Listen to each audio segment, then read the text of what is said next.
What's poppin'?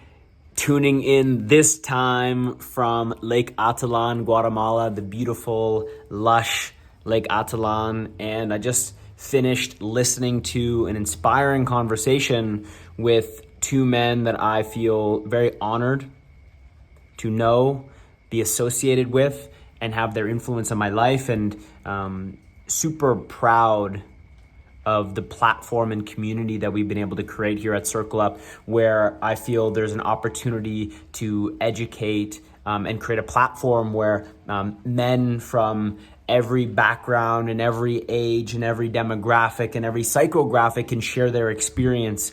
And this is a particularly unique episode where when Circle Up started, we had a bunch of teams that kicked off, and one of the leaders that really helped grow Circle Up from the very beginning was Steve Anderson. And Steve Anderson has been a man on my men's team for many years. He is a leader in my life. He is a mentor for me. He is a friend for me.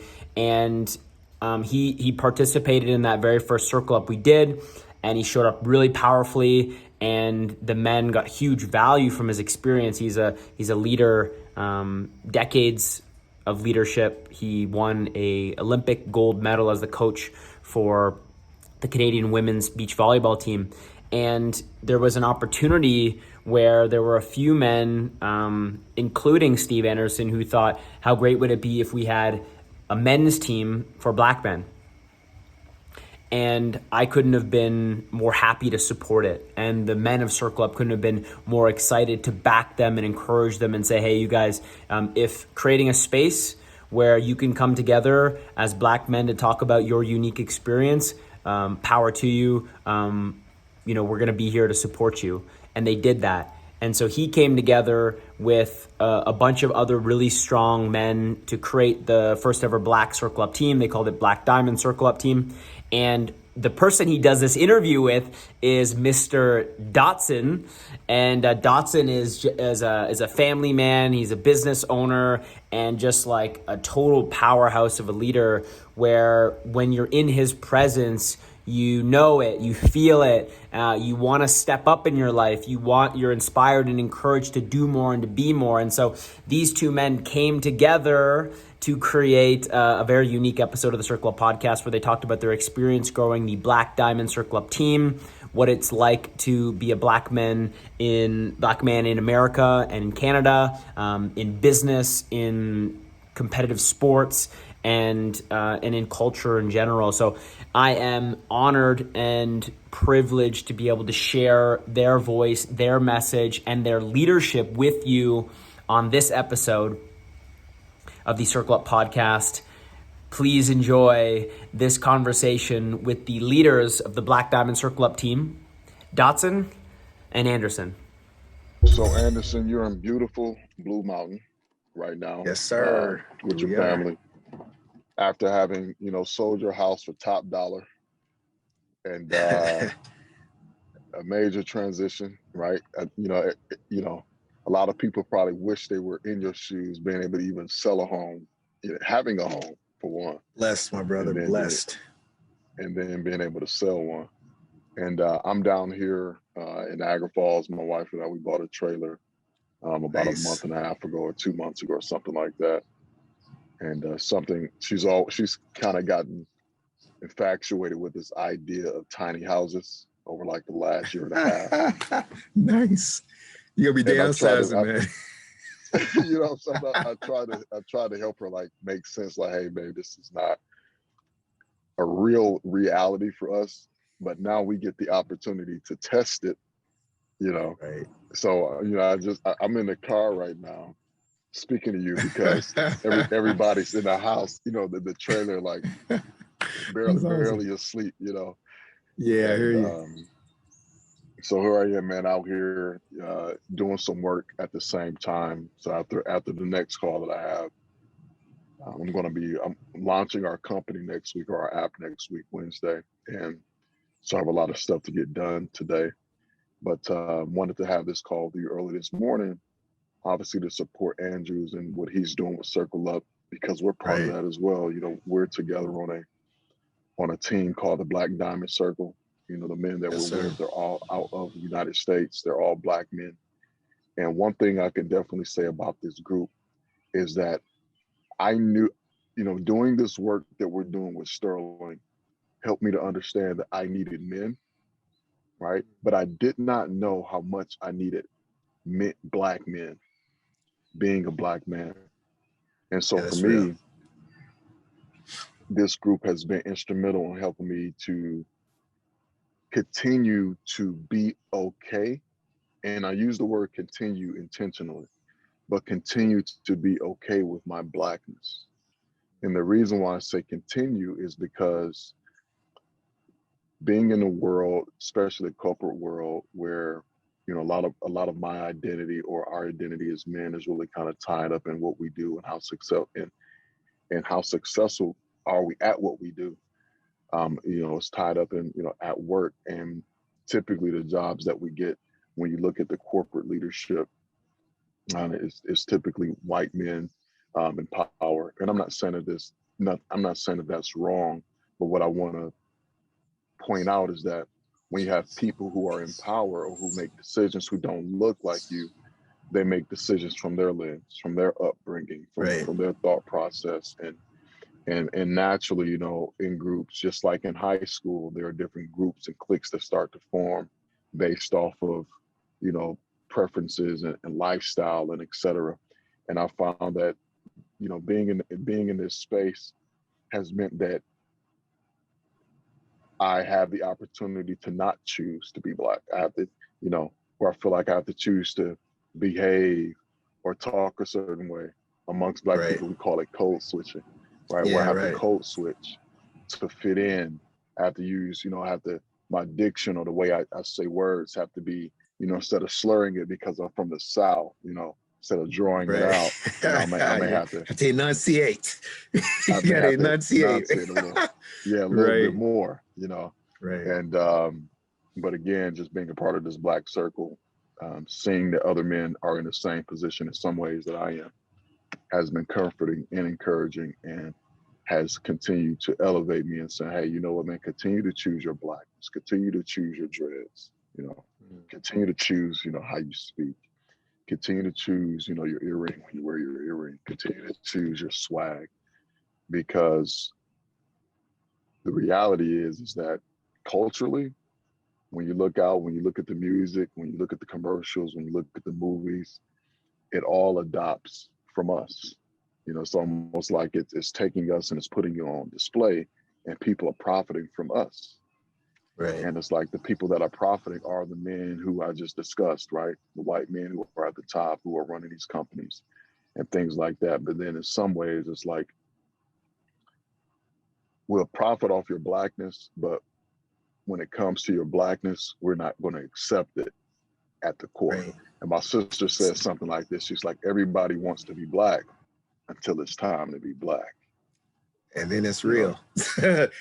Nobody wants to be Black when the police shows up, or when the job cut shows up, they start selecting, looking for the promotion. Yeah, I hear you, brother. I hear you. It's the Black Diamond Circle. It's same for me. Same for me. I didn't know how much I needed a group of intentional, conscious Black men. And it was interesting when the Black Diamond Circle formed. I had this other vision of maybe who the men were, maybe shows my own bias and why we all came together. And sometimes doing this work, it attracts men who are having problems. They need some help. And so men bring men into this work to help them out of their situation. And so I had this vision in my head, somehow this was a group of men who were having some issues, like overt issues. And what it ended up being was this group of men, most of us input, the only Black men at the level that we are in business, whether, own our own businesses or being in corporate. And so for me, this is like a Black,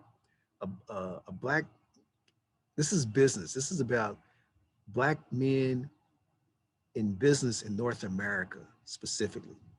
Because there are places that, one of our members comes from a place where he grew up and most people are Black, and he has a completely different experience, which I find fascinating. than the North American experience as a Black man, where it's this anomaly.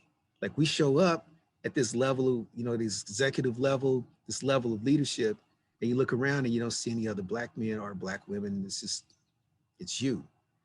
And it creates this dilemma. For me, it's created a dilemma where I look around and I'm like, okay, exactly what you said. Mm-hmm. Am I being scrutinized here? You know, what is it about me and my Blackness that is threatening? Because something's threatening here. I can't figure out why. I don't see myself as a threatening person. I see other people who might act in a similar way, but they're not treated similar in a similar way. And you know, so it makes me. I think this is uniquely a North American thing. It may be in Europe as well, other Mm-hmm. predominantly white, you know, societies where Black people are. So I think this is a good subject, man, for us to talk about what it's like to be Black, a Black man in America, a Black man in business in America, um, how it's impacted us, how it's impacted our relationships. Oh Um, yeah. you know what I mean? Because it there's a direct impact and there's an indirect impact. But the thing that fascinates Mm-hmm. me is this group of men, and wow, man, I don't have this anywhere else on earth, man, where I can be Yeah. with men who have my back, who want to see me succeed, who I want to see succeed. There's no competition, there's no jealousy, there's none of that stuff that I even use as tools in competition with men in a competitive Mm-hmm. environment. Yeah. But in this space, and this is due to, you know, the work we've done with Sterling, but it's unique to this space that's been created in this Circle Up program. And I got a lot of criticism starting out that this was this Black team, you know, like, oh, what makes this team special? And it was kind of isolated a little bit because no one knew what to do with it. But I actually modeled some of it off of the team in Guelph, where these men have an identity based on their community. And our Mm-hmm. community Yeah. is Black men. And it's Yep. an underserved community. I don't know a lot of places where Black men get together and really work toward each other's success. And we've got hundreds of years of being pulled apart and competing against each other. And who's going to Hundreds of be the years. one? Hundreds. Systematic. Yes. You know, it Systematically. wasn't Yeah. systematic, right? So Who's going to it's get? Who's going to interesting. get master's favor? That's right. Who's Who's going going to to get be the the one who's favor? going to rise? Who's going to get the favor? Who's going to be the one who's not in the field working and Who's going to have get the some? favor? All of the privileges, Uh, the women, who's going to get that, right? yeah. Yeah. Yeah, and it's been used like as an agent, like, okay, you get it, but the price is, first of all, you have to either turn your back on everybody else because you're the special one. You're the special one. So you turn your back on everybody else. And as a matter of fact, what's going on over there in the field? You come over here and be Mm-hmm. our agent, and you decode some of this so that we know what's going on. And I think it's been, you know, a lot of that. And so it's been really interesting being part of this whole experience, man. And like you say, continuing to discover myself, my Blackness, Yeah. my, who I Yeah. am as a man, who I am as a man amongst other men, amongst other Black men in my Amongst other community. black men. Yeah. Yeah, That's and so. I, you It's know, so powerful, man. Yeah. yeah, it is, man. It is. I got a question for you, man. I got a question for you. Yeah. Yeah. So you're the type of man where you show up in an environment. It doesn't matter, white, black, green, whatever.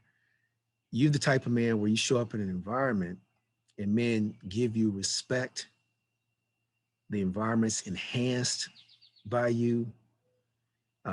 You bring value to other people in their lives, and especially in the community of men when it's showing up.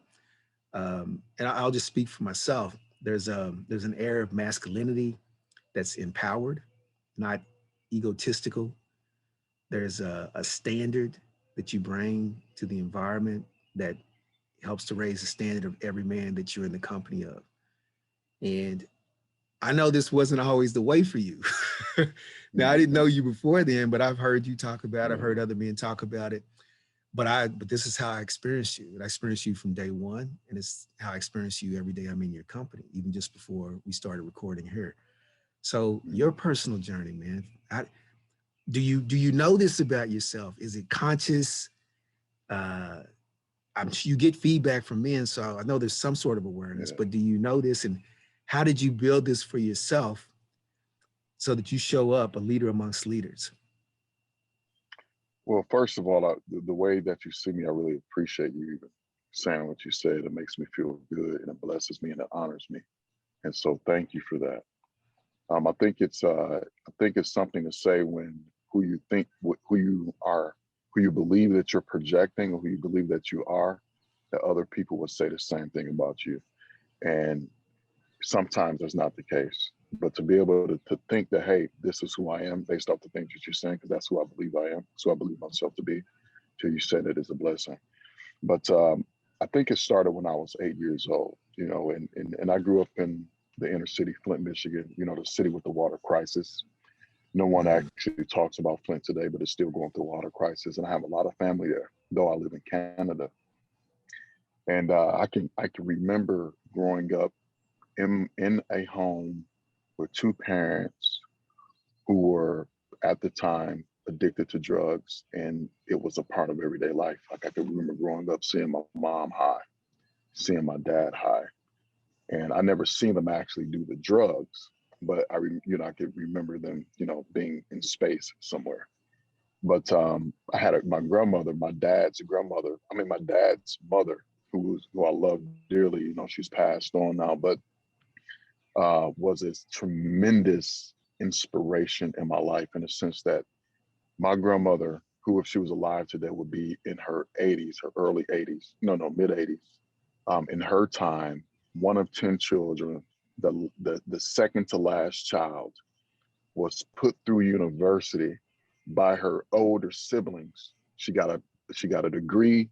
She got a degree in business. And you remember way back then, right? Whew. Yeah. In the 50s, and she got her master's in education from the University of Michigan. And so so when my dad was growing up, he actually grew up in an affluent Black family in Flint, Michigan, and they lived in an affluent area as well. So my grandmother had this context of, hey, I'm going to produce successful, children. And, my dad was kind of the black sheep of the family, but I had two uncles who were lawyers, who became lawyers, underneath her, her motherhood, her tutelage, so to speak. Ended up going to university. So anyway, to long story short, the values of education and the values of education, and that I could be somebody, was instilled in me by her growing up. I can recall at 8 years old saying to myself that one day I was going to be a businessman, and my daughter would say to me, it's like I had a vision or a dream that my daughter would say, hey, my dad is a businessman. I could see myself carrying a briefcase at 8 years old. And now, I wasn't very close to my uncles growing up, like my dad's brother. Again, my dad was the black sheep of the family. And, the relationship between my grandmother and him were very estranged. It was, and strange too. And so I didn't grow up around my uncles. So I didn't see them in their prowess. I didn't see them in their greatness. I just heard of them. And that for me was enough, right? Even though they were at arm's length, it was enough for me, because my grandmother, at times, we would have family, family outings or things like that. And my grandmother would take me, and every once in a while I would see them. Or she would, she was a Delta, she was a part of a sorority. So I had some exposure to some of these different things. So that influenced me to believe in who I could become. And so going to university, growing up and getting a degree, it never occurred to me that I wouldn't do. That makes sense. Yeah, I get And that. so, but even from there was a lot that I needed to learn about being a man and about manhood, because a lot of the influences that I had around me, positive influences, were women. There weren't men. And so, and I learned to not trust men as a result of that, because men would come in my life whether it was a coach, whether it was my father, whomever, they would make promises and they would never keep them.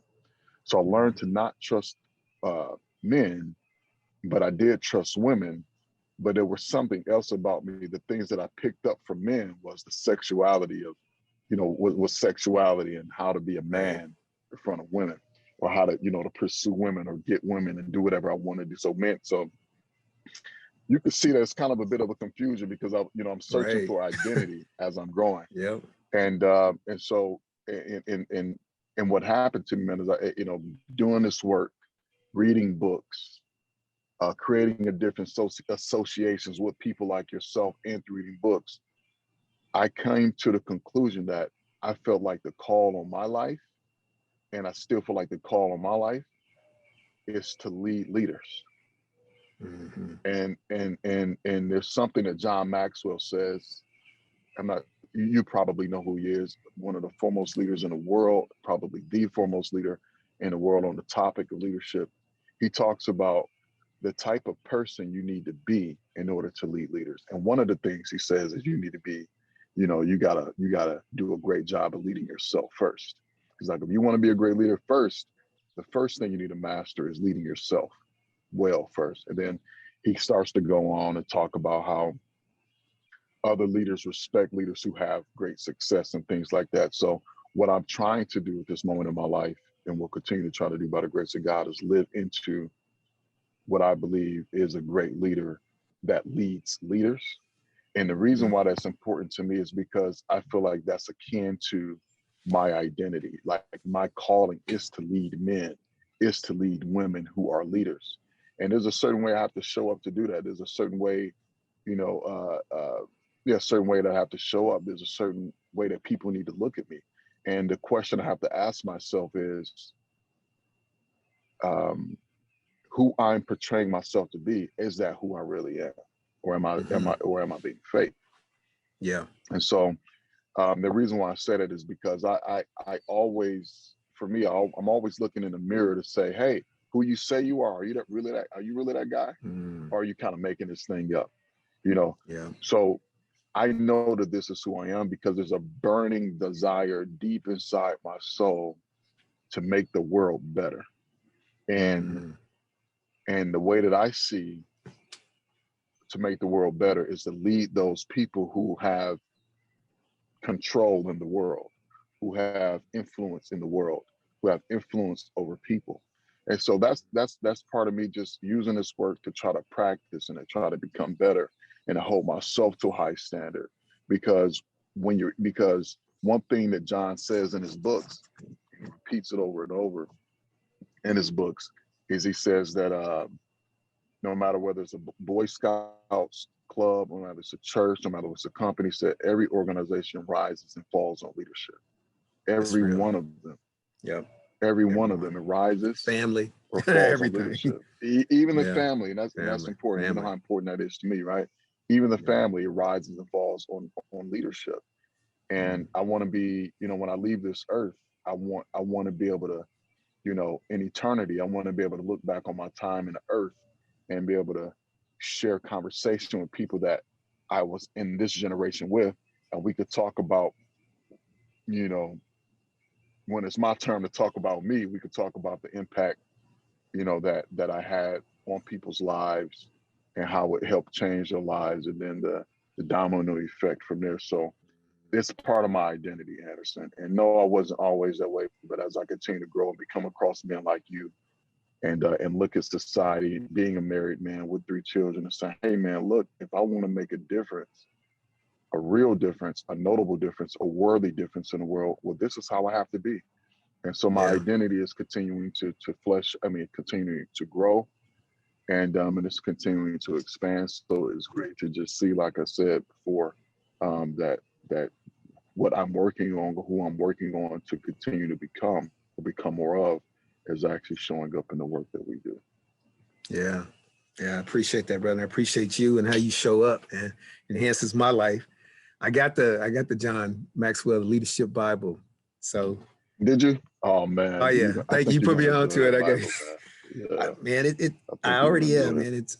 Was reading last night. I was actually reading my wife last night, and it talked about leadership.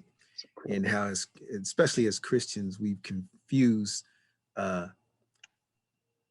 meekness and weakness. Weakness, yeah.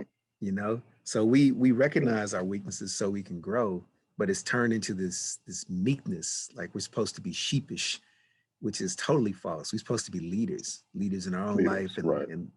And leaders, you know, for the world and other people's lives. So that's something I can totally relate with.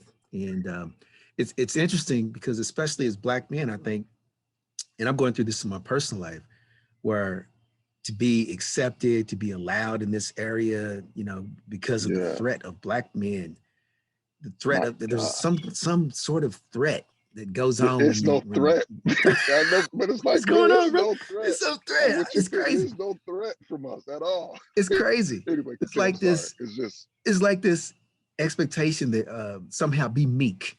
Want you to be meek because if you yeah, show up as your full self, loud, true proud, self. bold, you know, then somehow there's a threat there that I'm perceiving as a threat there. The way that the treatment is, that you can see people kind of almost like, Yeah, ooh, you know, this is too yeah, much.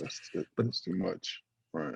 this is something I'm getting with the Black Diamond Circle, with this amazing men, you know, group of men, Black men who come together. And the thing that I got some surprises, man. I was surprised by every man in a team wanting Yeah. the commitment they have to make impact in their community. Because I don't get that in other circles. In other circles, you find quite a few men who are just focused on their own personal life, and they're not really looking at higher power. They're just trying to survive life, man, and get through and deal with their stuff. But every man in this team is underpinned by this higher power and making impact, not just talk, doing things. We have men who are Man, this is feeding, amazing. you know, hundreds of thousands of people, Homeless you know, people. Yeah. it's Yeah. No, crazy, right? seriously. Yeah. Yeah. Running, you know, events for, you know, Yeah. so that really, I'm going to say, use the word surprise. It inspired and impressed me, but I was surprised by it. And it lets me look at my biases, my implicit Mm-hmm. internal biases. And this is some of the work I've been doing, leadership work I've been doing, what you're talking Yeah. about, Yeah. the gap between my implicit biases, who I am subconsciously, and my explicit biases, who I am consciously, how I portray myself, how I think about myself, how I built myself, and the gap when I don't show up the Yeah. way that I Yes. think Yeah. I'm, you know, Powerful. No, it's it's powerful, bro. That's it's crazy. powerful. Yeah, It's crazy. man. But this whole thing of leadership, man, and you know, leading leaders, being and first starting with yourself, leading yourself. I feel like that's the journey Man, we're on with the Black Diamond it's Circle. difficult to do. Yeah. Yeah, that It's seems to be the difficult to journey. do, man. It's difficult to do to, the first thing and leading yourself. It's not easy to do. It's sometimes I find myself in positions, you know, coaching or mentoring people in ways it's like, man, dude, like that it's almost like I'm a better coach than I am a player sometimes. You know Right. what I mean? Oh yeah. And it's like, I look at myself in the mirror and I'm like, dude, dude, you might be a better coach than you are a player, but it's like I can't allow myself to be that way. I have to Right. always practice, being a good player too. But going back to the Black Diamond Circle about what you talk about, surprise, or use the word surprise, use the word impress. And what's coming up in my mind is like, I wonder, like the men that we have, like we've been taught or socialized to think that when Black men come together, it's going to be a problem, you know?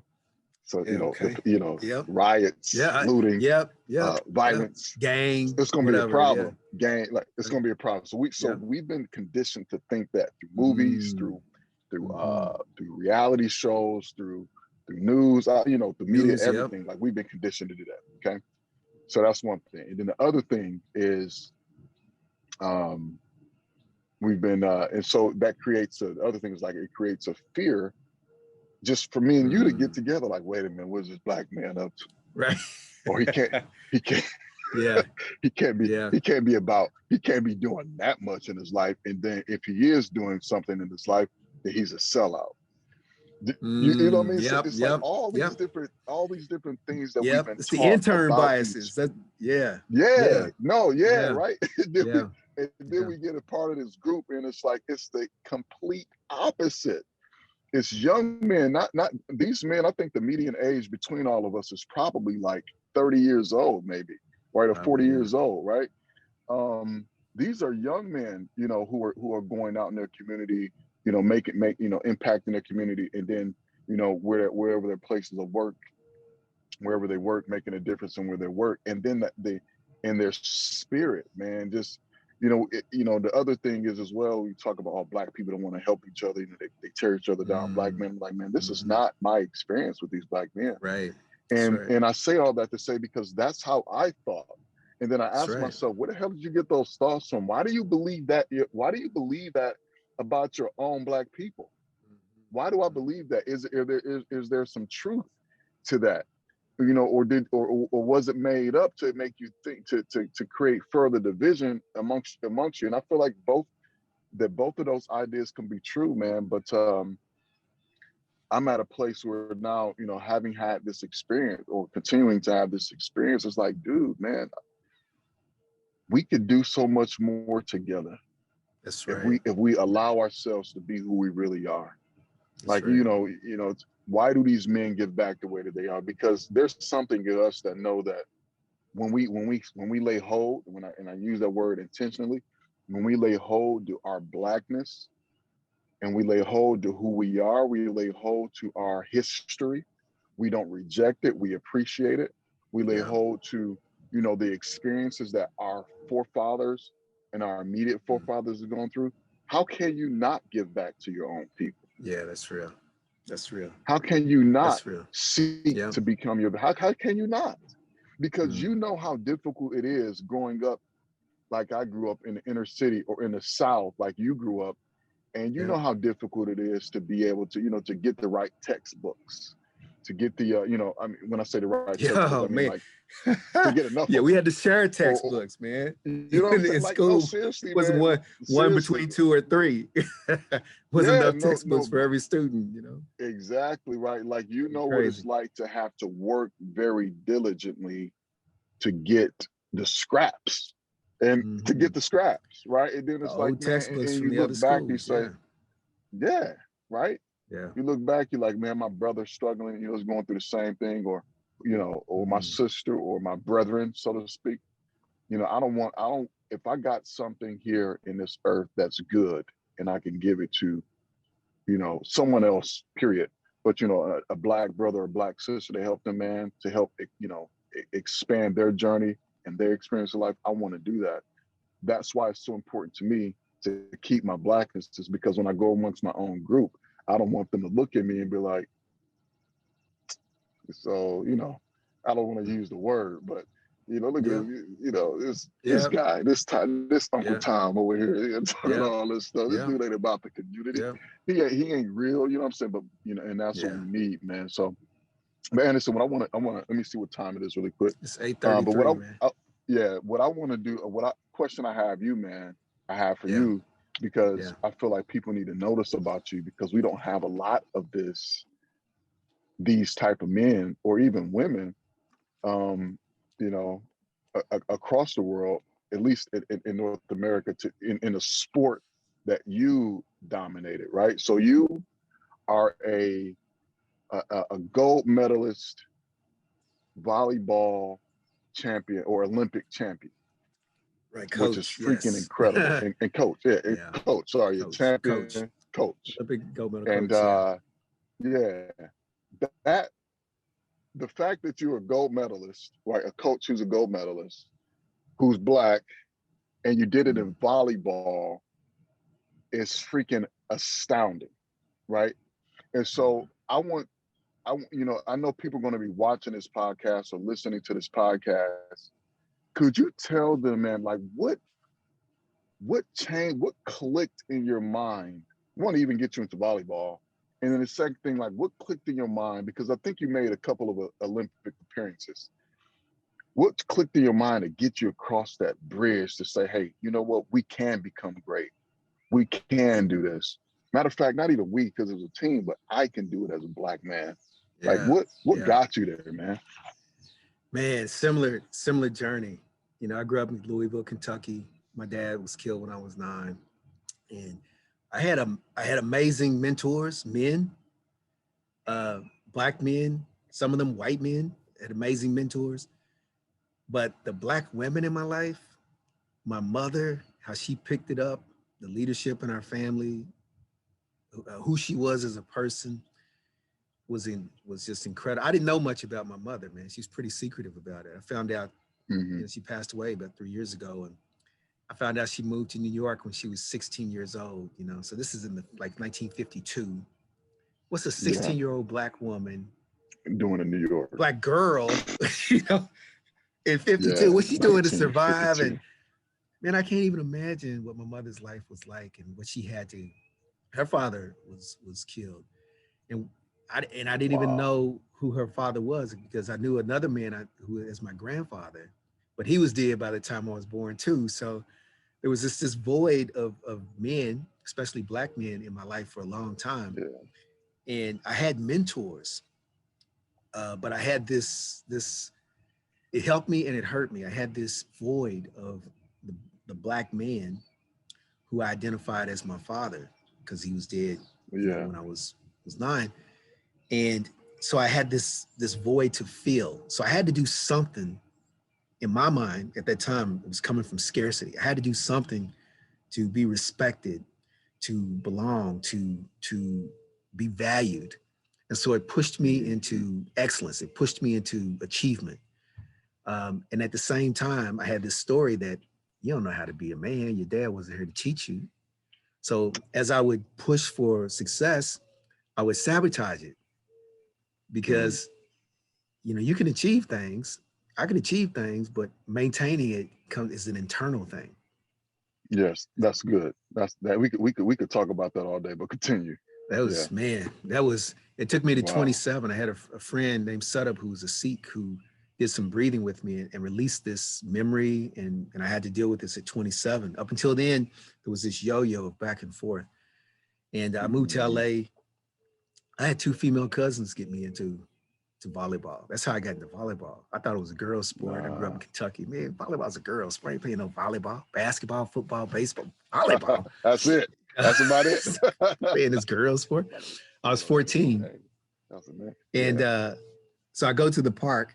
So we're playing on a concrete court in Chickasaw Park at the west end of Kentucky. And in the neighborhood was like we didn't know we were real poor. We didn't know that. We weren't really crazy poor, but everybody was in the same sort of situation. Everybody's in Except the for same situation, so you really don't know. it's just what it was. You live it, Yeah. making life. And Yeah. but like today, Kentucky. I mean, Louisville, Breonna Taylor. I mean, that just gives you the mentality Mm-hmm. of Kentucky. It's a true Southern state. Grew up with that Mm-hmm. whole racism. Ku Klux Klan marched. When I was growing up, Ku Klux Klan marched every Martin Luther King's birthday on Dixie Highway, full dress. It was just this environment. So there was all these confusing messages as a Black man in America, as a young Black youth, male. The the the model for success for me that was promoted growing up was Caucasian male. That's right. Now I'm looking at my skin going, well, how am I going to fit into that? That's not going to work. And then there's this identity crisis. And I think most Black people, Black men, especially in America, are faced with this identity crisis. I think young Mm-hmm. people have broken through this. You see young men, Jay-Z with dreads running corporations, music did a lot of it, acting, Yeah, music business, helped tremendously. Wow. tremendously, man. Entertainment With helped tremendous. business, Entertainment, period, helped tremendously, tremendously for tremendously, Black people. Yeah. tremendously. I saw an interview with Warren Buffett and Jay-Z and the respect that Warren Buffett showed Jay-Z as a businessman. That impressed me. I was like, okay, this, Black men in particular have arrived in Mm-hmm. business. Now, here's what I think's missing, and this is where I think where we can get some real value. And this is where I'm coming to now because I'm Yeah. 60. Well, I said I'm 60. I'm 56 years old. I'll be 57 this year. And so I'm an old head. I got a lot of this implicit internal biases that just live in me. I don't even know where to find them. I just see them show up every now and then. Like with the Black Diamond Circle, thinking somehow, you know, instead of me thinking, oh, okay, this is going to be a group of, you know, men with initiative who, I'm thinking, okay, well, you know, we can help these men, you know, like it was a charity case. So what's wrong with me? You know, what's wrong with me? Yeah. Man, that's just lives deep in there somewhere. Lives deep somewhere, man. Right. Yeah. And it also talks about who I am as a man, There you are. and who I am as a Black man, and all these implicit biases, my epigenetics, all this stuff that determines how I show up in the world. And that's the constant battle for me, is overcoming all these things that don't support me as a man, as a Black man, as a human being, that just don't support me in my success and contributing my gifts into the world. And like you, from a young age, I always had this desire and this knowing that I was going to contribute something. I'm here to contribute. How do I contribute? And part of that's leadership. How do I help people? For me, leadership is drawing out people's performance. How do I help serve so that you can be your best? That's the way that I lead. And so volleyball, man, was just volleyball in itself is a long journey. It's a long journey, but beach volleyball is my sport. Been to 5 Olympics, you know, a bronze medal in '96, a gold medal in 2000. We got a 4th in 2004 with an injured player. But, and what I had to do personally to get over my own self, because I've got a picture of the Canadian team. I came to Canada to be the head coach for the Canadian team. And I ran into my own issues there. I'm writing a book. I write a book about that whole experience, because it's a trip. But I've got the team picture. I'm the only Black man in the picture. I'm the only Black person in the picture that you can recognize. There's 2 Black women in the picture who are mixed race, and they're like, they're Black women. Like they're real. Like they're real Black women. But there's a thing, and I think there's a thing that happens with women that you don't get with men. I don't see the same threat. I don't see white men being threatened by Black women. But there's definitely some threat from Black men that I'm not white, so I don't know why. I can only guess at it. But there's something going on there, and I'm guessing that it's historic. There's something historic. I think it's the, hey, I done kicked you down and beat you up so long. You probably want to retaliate, and I want to, you know, prevent you from retaliating. I'm guessing, I really don't know, but I'm like, if I was in your shoes and I done kicked somebody, I done beat them down, I done held them down, I done, you know, took their women and pillaged them and all these different things. I've heaped abuse on you. At some point, there has to be a retaliation. There has to be a retribution. Like, and I'm not going to let you come upon me and get it from me.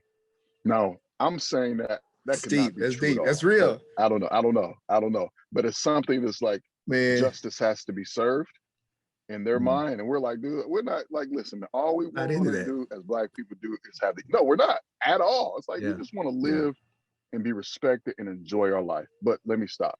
You continue, because it's your show. You know what? I have a white friend. I consider him to be a brother. He lives in here in Canada as well.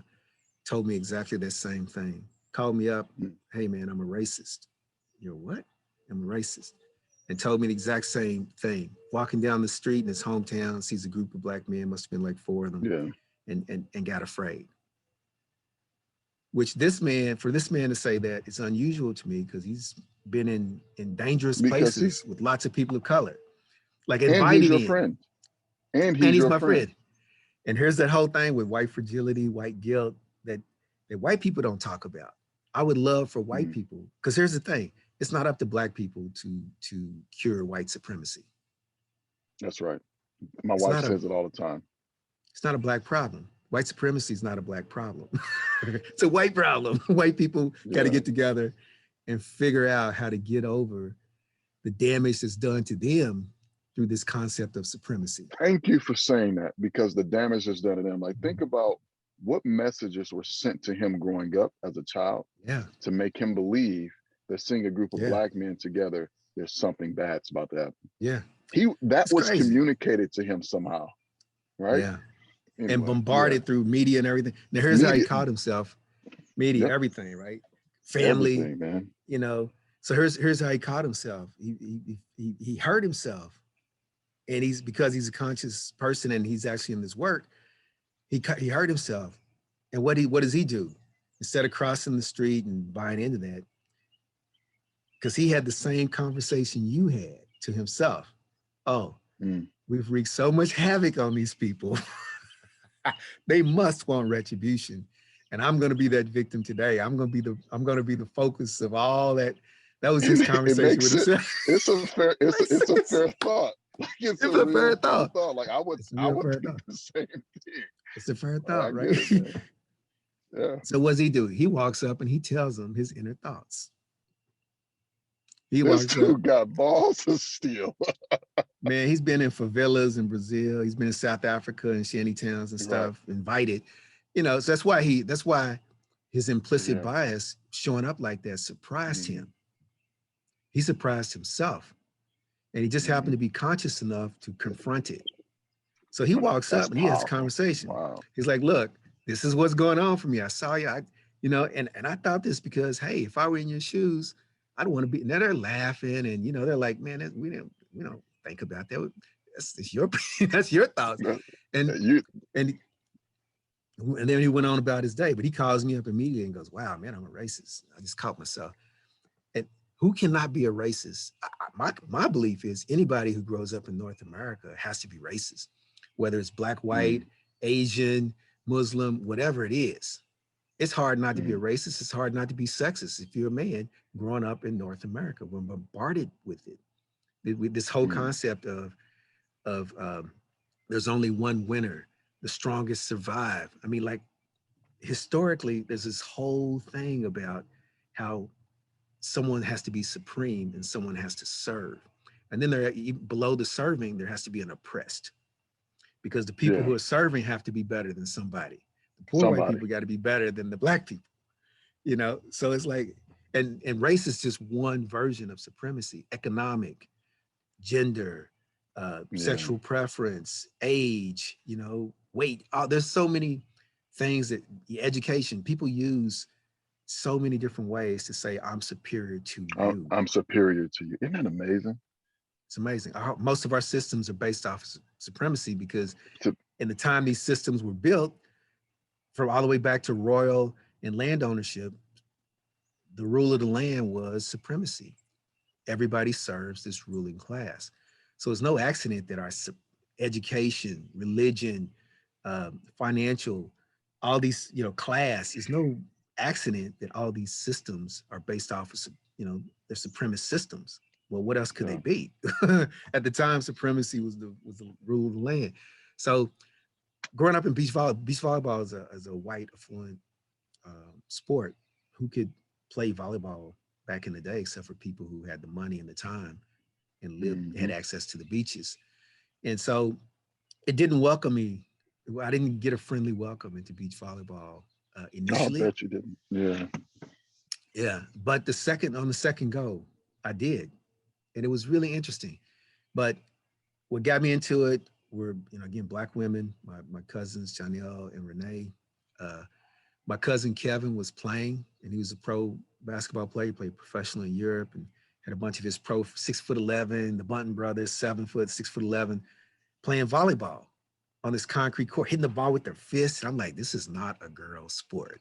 He's 6'11" man hitting this ball with their fists is no joke. Professional basketball players, it was no joke. So it fascinated me because it was technical. And my athleticism allowed me to do certain things, but because the sport was technical, if I mishandled the ball, my athleticism couldn't help me. And it's kind of like golf or tennis. It's because it's a rebound sport, not a catch control sport. Your physical abilities only take you so far. You have to be technical. And at the pro level, once you start getting competitive, it's strategic, because you can be physical and technical, but you have to pick the right plays at the right time against the right person. And so it just challenged me in these ways. Yeah, it just challenged me in these ways that I hadn't been challenged before. and it, yeah, so it became my sport.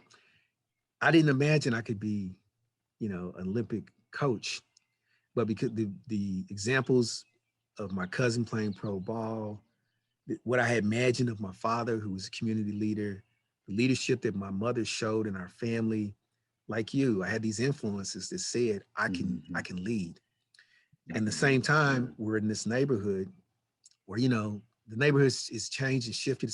It was the West End, but and at one point they had a sign up. This, I didn't even know this existed till I went back home. They had a sign up saying "Welcome to Little Africa" as you entered the West End of Louisville. I think they've taken the sign down, but this is the mentality. I'm like, "Welcome to Little Africa." What are you talking about?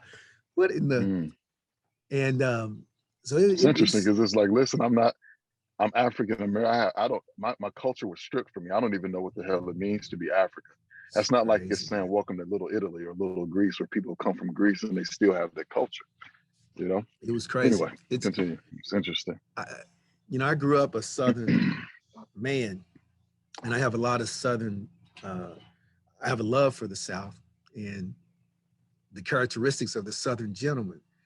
Uh, you know, and growing up in America, you don't distinguish the Yeah, fact that yeah, Southern gentlemen weren't black men; they were white men. You know, but the whole this idea of being the Southern gentleman, and so it lives deep inside of me, and I embraced it growing up, and I think that's part of the identity crisis. We embrace some of these principles that aren't really meant for us. Like when this yes, police is, you know, the police is there to serve and yeah. protect. Well, the police wasn't really there to serve and protect us. We were the ones they were protecting from. So you got That's all these exactly why they were created. sort of these mixed messages. Like, but, go catch the but slaves, bring them back. people don't know that though. Like, why were the police? They were created to protect the white people, right? To do the white people's bidding and protect them from Yeah, what they thought was a perceived threat. yeah. Oh, man, But it's so, so you know, just interesting. to bring all this together, man. So it was the people that were in my life that were examples for me that they opened the access to I can be great. I am great. Yeah, Um, I have examples here. You know, my uncle, my aunt. Yeah, I have examples here of people who value themselves, show that they value amen, themselves, and aspire to amen. something. And yeah, so that's, you know, and then I have a duty to carry that forward. You know, I've been given blessings and a gift, and it's my duty through my talents, my abilities, my opportunities to just keep creating that example, keep creating that Yeah, example. And here's what's crazy, man. And I struggle with this. I'm the only black man, period, African American. Uh, Indoors is a Brazilian man who I think won a gold medal indoor volleyball from Brazil. But as far as African American from North America, I'm the only African American who's ever coached an Olympic volleyball team, period. And the only one to ever win a medal. I've got two, gold and bronze, in the history of the sport, that is. period. Mm, Dane Blanton is a black man who actually won a gold medal in Sydney, Australia. When my team won the gold medal, Natalie Cook and Carrie Parhurst, when I coached my women to the gold medal, Dane Blanton, another black man, won the gold medal as an athlete. mm, mm, And Dane I've known since he was about 16 and has a very similar, different life story, but very similar, you know, being in this sport, you know, carrying, it feels like a burden when you're isolated. mm, And this is the part I really want to get to. What we're doing with the Black Diamond Circle, and I've got another organization, the mm, Black Canadian Coaches Association, was founded by a black woman, and it's a national organization which is reaching out. People are internationally are reaching out to become part, associated with this organization that's reshaping sport, reshaping coaching. It's not just coaching; it's allyship, it's academics. There's so many things that this organization touches, yeah, and the thing that it's made me present to, which is the same, the Black Diamond Circle, when we come together and we name it, the name of the organization is Black Canadian Coaches Association, not BIPOC, not this, proudly, unapologetically Black in the way that Coach Leanna, who founded the organization, put it, there is a lack of spaces for Black people that you can identify. This is a Black space for Black people, led by Black people, serving Black people. You can find spaces, and this is what happens to Black people. We go be in these other spaces that aren't specifically for Black people, but it might be because, oh, we're a man, that's a men's organization, or, we come from this place, or that's a woman, or so we'll go to these, and then we'll look around and we'll be one of the few Black people there. But in this space and with the Black Diamond Circle, what I'm finding is when you bring Black people together, you get a unique view and a unique expression of talent and expertise. And this is what's interesting. You take these same individuals and you put them in their environment where they're one of few, if not the only. And you'll get talent, you'll get their talent, you'll get their expertise. But you put them in the influence of other people of color, and something gets unleashed. Something happens unleashed. There. It absolutely does, man. It was smart to keep Black people apart. It was smart to keep Black people apart. Because when you put them together, look at hip hop, look at something that was like rap. I used to have a record label. Rap, so rap music, there's no such thing as rap. There's no such thing as rap. Rap was an industry term that was made up to capitalize off of the music, the culture and the music. It was an industry term. And it was also turned in a way where it keeps perpetuating all these stereotypes about Black people, and violence and all this sort of stuff. Even though it was turned into this poisonous thing, young Black people have recaptured it and keep turning it into this powerful thing that is undeniable to the point to where white North American business has recognized it and cannot deny it. It's like, we got to do business with you. And have to use them as brands, and have to take what they do and make money off of it, because they have to. Right. It tried to be segmented and isolated to this to Black people and people of color and rap and gangster rap. It tried to be segmented, but it's prevalent in society. It influences society so much. So much so that you see Martha Stewart and Snoop Dogg doing a freaking commercial together. It's crazy. You would never see, like 10, 15 years ago, you're not seeing Martha Stewart and Snoop Dogg in the same setting together. That's right. It's doing business together. Man. Doing business together. Yeah. Doing business. It's amazing, man. Because some of that mask is coming off. The mask of North America is coming off.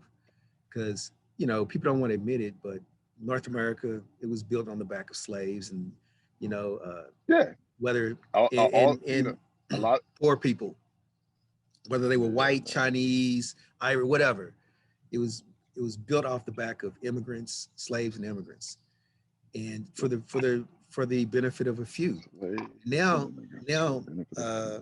America in particular is coming to terms with that, and you get, like these men in Guelph, you get these men who realize, or people who realize, this is our history, and it needs to be celebrated too. If you got Confederate people in your family and all that kind of stuff, celebrate it. That's who these people were. It's who they are. And I'm not saying celebrate it like this was a great thing, but this is history. Everybody's got skeletons in their closet. Like, there were Black people involved in the slave trade. Of course there were. Yeah. How do you think? Black people? I mean, there were Black people involved in it. We all got that. I agree with And I agree with the celebrate part, man. Yeah. You embrace it. You have to embrace it, and this is the way I embrace it.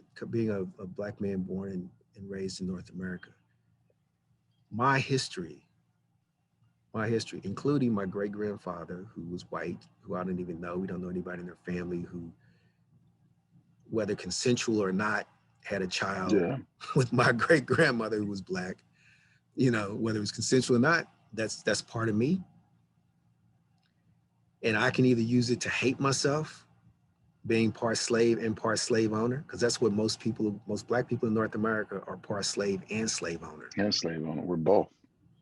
We're And you can both. look at the color of my skin and tell it's really removed. Like my grandmother, my biological grandmother is black and white. No, she's Yeah. mixed race. You know, it's interesting, Yeah. man. And we have to embrace that. And I'm not saying embrace it in a way like I'm black, but that's part of my history. In spite of whatever atrocities Yeah, that have happened to me in the past, today I rise. yeah. And that's And Maya the Angelou. strength. It's Maya Angelou. Yeah, This is yeah. the I rise. power. This is I rise. And that's the beauty. And you know what? I'm glad to see white people rising right now. There's some white people who, in spite of realizing they're privileged, in spite of realizing this was Thank you for ill-begotten, bringing it these, up. Thank you for you know bringing what? that up because you're My right. privilege was obtained in this way. Instead of hiding from it through this white fragility and white guilt, I, they I wouldn't hide rise. from it. Yeah, like They I wouldn't rise. hide from it because it was there. They were born into it. And how can you Born into it. how can you be guilty of being born into something? If you're guilty of anything, then it's you perpetuating what your ancestors did. That's where the That's guilt can right. come from, That's right. right? But if you're born into something, man, you didn't have a choice, That's right. you know. And as a But what you society, do with what you have, yeah, that's what it is, man. Finish that, please, yeah. because that's the Now I'll say, truth right there. What you do but with it. what you do with what you have, that's where you're responsible. That's right. That's where you're held responsible. And you should Yeah, feel guilt and you should feel shame if you're not doing the correct thing with your privilege. And that's that's for right. any of us. That's for any That's of for us any who of have us. privilege, right? It's for any If of we're us. not being responsible with our privilege, then we should feel guilt and shame because, you know, you're using it for yourself only, you know, That's right. and it's a privilege. It's a privilege, and the privilege is not yours alone. Privilege Exactly. is a And it should, platform. It's a privilege is a platform, and how you live your life, what you create from that platform. That's what tells the truth. You get right. a platform. What's your message? What are you going to contribute? Is it just for yourself? I'm on this platform. Look at me, or I'm on this platform, and I'm going to leave this place better than I found it. That found it. Wow. That's powerful, bro. This has been a great experience, man. And I'm hoping whoever gets the opportunity to listen to this, man, that they're well blessed by it, whomever it is. So, Same. It's been a brother, great blessing for chatting me with you. today, brother. It's great chat with you, man. Yeah, All you right. too, Be man. blessed today, bro.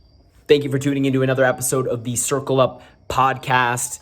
I hope you found this conversation with Mr. Anderson and Mr. Dotson just as inspiring as I did.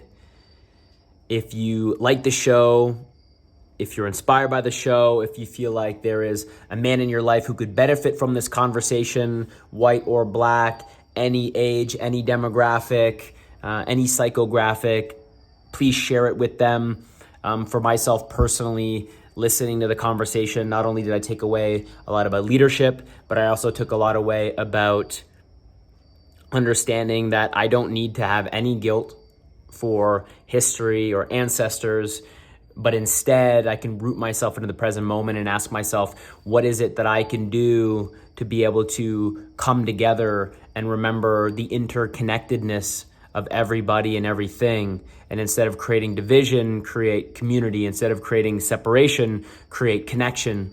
And I really hope that we were able to do that with this podcast. So if you have someone in your life who you feel like would be inspired by this conversation, would be inspired by the role model of two strong, positive, empowering black men, then please share it with them. And last but not least, to you, Anderson, to you, Dotson, thanks for being my brothers. I'm inspired by you too. Both of you make me want to show up as a stronger man for myself and for the men around me, and for my community in general, and especially for everybody here that listens to the Circle Up podcast. So thank you for that. And thank you for always holding me to a higher standard and calling out my bullshit. Looking forward to many, many, many more years of your leadership and many more years of our friendship.